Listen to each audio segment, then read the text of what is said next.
apparently Susan leaving YouTube is going to kill it. It seems like Ludwig might be saying. We haven't actually watched the video yet, but he said this will kill YouTube. And I do know the video. He mentions, right at the beginning that Susan left YouTube. The video audio plays, and I, maybe saw the first 10, 15 seconds of it. Typically, I respect Ludwig's thoughts on streaming and content creation and everything. I mean, obviously, he's a big streamer, so he knows what he's doing, but I just mean like he's pretty candid about, what he's doing and what works. And, I like that. So let's go ahead and watch this video. The stories you've heard are true. Susan Wojcicki is out as CEO of YouTube, and the new CEO is going to drive this place into the ground. Say goodbye to YouTube as you know it. Or at least that's what some people would have you believe. Oh, okay. Is it actually true? Is that too reactionary? Well, let's look at the story. Yesterday, Susan tweeted out, after 25 years at Google, I'm out. She had a longer blog post, which goes into her background. If you didn't know, she was the 16th employee at Google. Google was actually made at her childhood garage because her sister was dating Sergey Brin, one of the founders of Google. Wow. Crazy. She's been CEO of YouTube for 9 years, but you might only know her for a couple things. One, maybe an interview that I did with her. I mean, shit, you're watching me now, so you might have watched this video as well. If you have watched both videos, subscribe. Come on, 2 videos? I mean, we got something going on here, me and you. Second thing, removing dislikes. But let's be real. What does a CEO of a company that big actually do? I think 3 things if you had to boil it down. 1, you set the course of the ship. What are we doing this year? Are we working on ads? Are we working on shorts? You set the direction that everybody who works at that company has to follow. 2, you hire the people who work on the ship. Right? You're not the one who's going to be making the product for the shorts. So you got to hire someone who's really good at doing it. And stealing. Is that a coin on his microphone? TikTok does. And then 3, you're the public face of the company. So when it inevitably all goes to shit, the blame has to go to someone. And that is usually the CEO. And let's be real, a lot of shit was given to Susan for a lot of the bad products that were given to us. True. But I mean, in defense, she was the CEO and they sucked. By YouTube. Dislikes NFTs. Now, there are some conspiracy theories as to why Susan's leaving YouTube. Why are you out after 25 years? It couldn't be because you worked for 25 years and you're tired of working and you've made enough money. Mainly from right-wing Twitter. But the way it goes is basically, well, the House of Representatives subpoenaed Susan and some other tech leaders 2 days ago, and then she left yesterday. So maybe it's a reaction to that. Now, I love a good conspiracy theory. I really do. Moon's made of cheese. I'm into all that shit. Aliens have come to Earth. Hell yeah, they're in Cumtown, Alaska. But I don't really bite on this one. Because, what's the logic? She stepped down because she's the fall guy? Like YouTube forced her out? I don't really know. Seems a bit too early days for that. The court case hasn't even started. The subpoena hasn't even gone through. Or maybe 2, she's trying to cover her own ass, but she's still subpoenaed. It's not like if you step down, they're like, you know what? We're canceling the subpoena. She doesn't work there anymore. True. Yeah, it doesn't really make sense, to be honest. I knew she had left YouTube, but I didn't know if there was a reason or not given. I'm assuming there must not have been a reason given if, people are conspiracy. Or I guess she could have given a reason, but people just didn't accept it. There during that time. But I would just assume she worked there for 25 years and is probably done with it. Probably is done taking the heat. Probably is done with the stress. So it wouldn't. At least I feel like that would be me after. I mean, running YouTube for 25 years. Think of that. Change anything. So I don't really get it.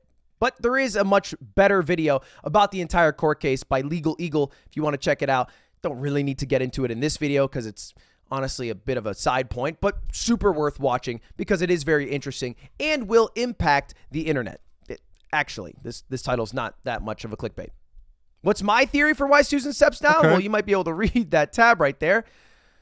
She's 54 years old. She has kids, and she's fucking rich, dude. She's got $1 billion. She's worked 25 years. She's done her time. I think that's what I was saying, man. It just makes sense. I mean, I knew she had a family and stuff. She probably just 54. You're still young enough at that age to do pretty much whatever you want, enjoy the money you've made, before you start getting too old that you can't. I think she just wants to chill. I think she wants to hang out with her family. When you die, does 28 years at Google really add up much more than 25 years? Or does hanging out with your kids more and then sipping on Mai Tais at a beach add more fulfillment? I would go with the latter personally. That's my theory, but we'll find out in due time. True. Now, we are here to... But we're here to talk about Ludwig, the new CEO, and is he going to kill YouTube? Answer the question, is the new CEO going to drive this place into the ground? Because that's what a lot of people would have you believe. And if you don't know who the new CEO is, it's Neil Mohan. And if you don't know, Neil is a 7-year chief product officer at YouTube and like 15-year long employee at Google and YouTube. All right, so he been around for a while. I've actually I actually don't know this guy too much. I knew he was the one that took over Susan, but I don't actually know him too well. Spoken to Neil before, and seemed like he knew what live streaming was a little bit, you know. Seemed like he knew what live stream was a little bit. He helped me make that one product for the chess boxing event where we used different audios like Spanish and French during the broadcast, and you could switch it from the live stream. So that was tight. But a lot of people are giving Neil criticism for good reason, because he made a blog post in February of 2022 that said Web3 opens up new opportunities for creators. We believe new technologies like blockchain and NFTs can allow creators to build deeper relationships with their fans. Which, saying NFT in a space mainly with gamers and content creators is kind of like saying, I love this new Kanye beat at a synagogue. Not really the right crowd, not really the right place, and definitely not the right time. Now, he was maybe doing all the NFT things because he was a huge crypto bro. My theory? Well, one, you're in Silicon Valley, right? You're in the whole tech bubble. Fair. You're wearing your pad. Personally, I have nothing wrong with NFTs or crypto. I think there's a lot of scams and stuff in them. We've talked about it in multiple other React videos and stuff. So I don't have an issue with them doing that. But obviously, this field, gamers and stuff specifically, gaming live streams, was a gaming creator. A lot of gamers, for whatever reason, hate NFTs. Patagonia, you're sipping on Blue Bottle coffee, and you're thinking NFTs are the future. That's maybe a little too insular as opposed to the rest of us who are like, oh, every time this is being done, it's a scam. But also, here's my theory for why YouTube did NFTs. In 2021, a lot of YouTube videos were being sold as NFTs successfully because creators who make one viral video but don't have a long-term content creator career don't really earn a lot off of that success, off that 100 million, 500 million view video. But if you could own and sell it, well, then maybe that helps you in your life. AKA, I'm talking about how Charlie bit my finger, Nyan Cat, all these videos were being sold as NFTs. And so maybe YouTube just wanted to own that.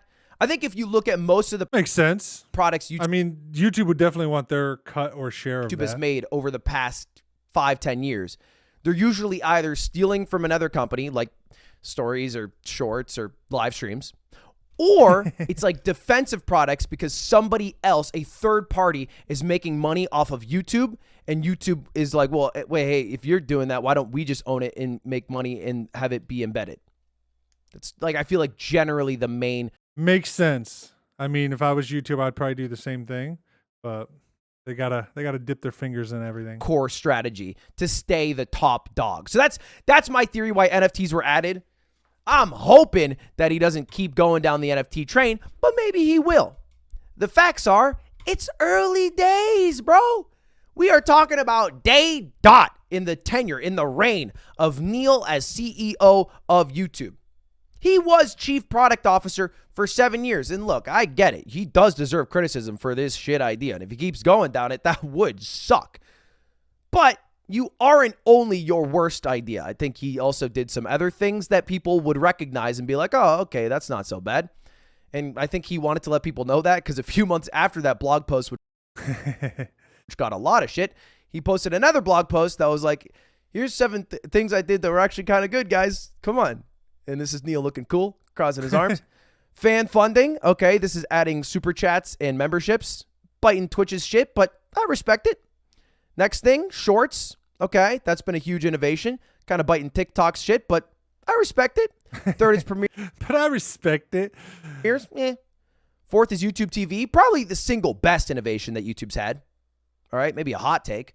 But YouTube TV being so popular, so prevalent, has blown up creators even more than they already were blown up, like Mr. Beast, and also created a lot of new categories and made them way more popular because it's more fun to watch like a walkthrough of traveling videos on YouTube TV than it is on your phone or desktop. A lot of 4K creators popped off because of this too. Anyway, fair enough. That's all to say that I am not as nervous as other people. The answer to the question, is YouTube going to go to shit now, is a pretty easy one. You have to ask yourself, do you think YouTube was on the right course over the past 5 to 10 years? And if the answer is yes, they definitely steal stuff from other companies, but all the social media companies do that nowadays. I mean, Instagram Reels, Facebook Reels, YouTube Shorts, TikTok, they all kind of do that. I mean, TikTok's getting into live streaming now, and they're also, longer and longer video. I think YouTube is still the place to go, man. Like, you can be a brand new creator, go on YouTube, make a video.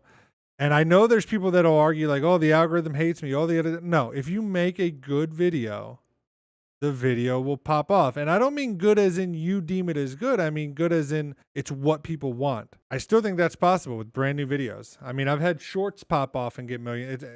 It's possible. Does it happen all the time? No. Does it get more complicated or, more competitive the more people that join YouTube? Sure. But it's still like the only place really, maybe outside of TikTok, where you can do that.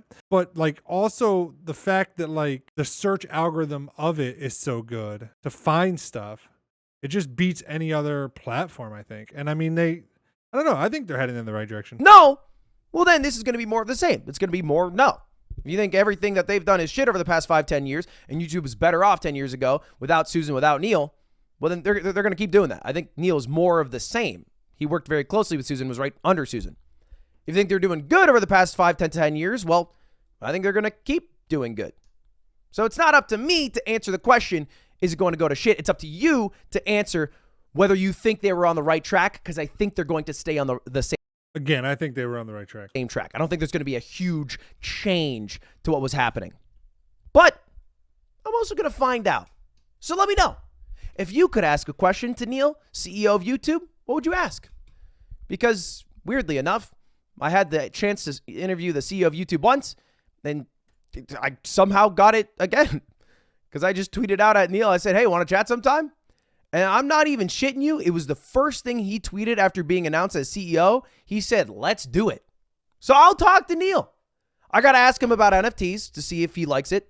I got to ask him to buy my Goose Ass NFT because Susan's out and somebody's got to pick up the scraps. I'm owed money, Neil, and I'm coming for it. I've seen the compensation package. It seems pretty decent for CEOs based off how much Susan's made.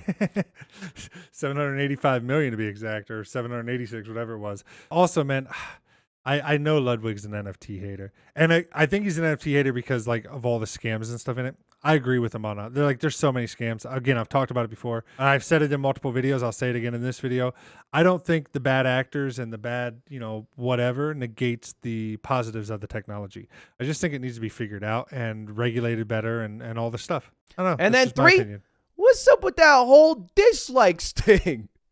Now, I do think Charlie had a really good idea. I mean, come on, Charlie always has good ideas.